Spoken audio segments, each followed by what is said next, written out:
Assalamu alaikum friends, welcome to Dr. KC Academy. My name is Muslim Khan. In this video tutorial, we will learn that how we can draw this figure in AutoCAD using absolute coordinate system.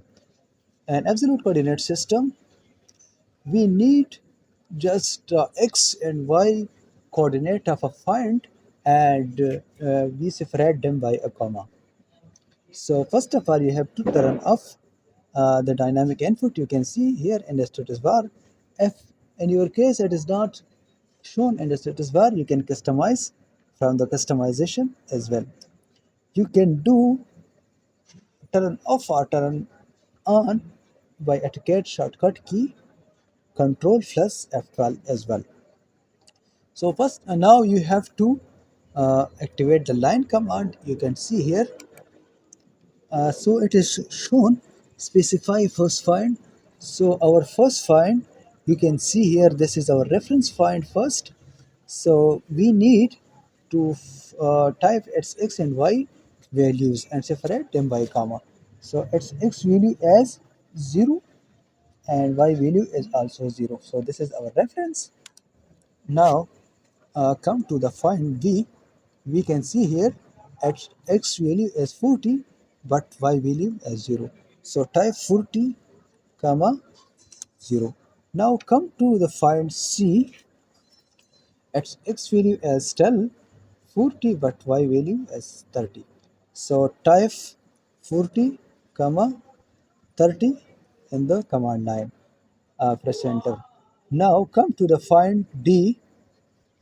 You can see here its x value as 20. You can see here, and its y value is still 40. So type 20 comma 30. Now come to the find e. You can see its x value is still 20 but its y value has changed. Here this is the reference. You can see here it is 15. So type of 20 comma 15. Press enter. Now come to the find f. You can see here its x value is 0 but its y value is 15. So you have to type x value is 0 comma y value is 15.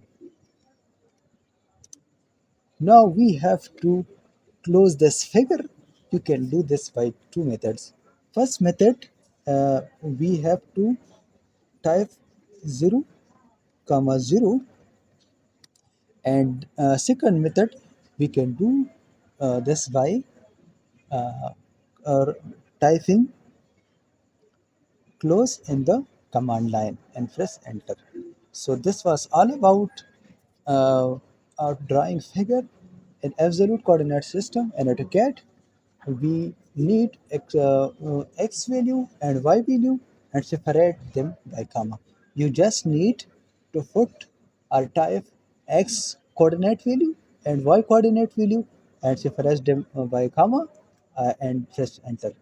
So thank you for watching. If you have any question about this or AutoCAD related problems, then you can ask in the comment section. Thank you for watching.